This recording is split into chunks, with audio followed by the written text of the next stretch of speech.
Here I have Samsung Galaxy M01 Core, and today I'm going to show you how to access developer options on this device. So to do this, firstly you have to open settings, then go to the system section, then to the about phone, and here you have to find the line build number and tap on it with your finger several times until you get the message developer mode has been enabled.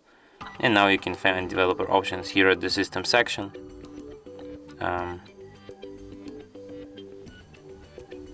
No, please. Developer options, and here they are. So grant access to them and get to know with them by yourself.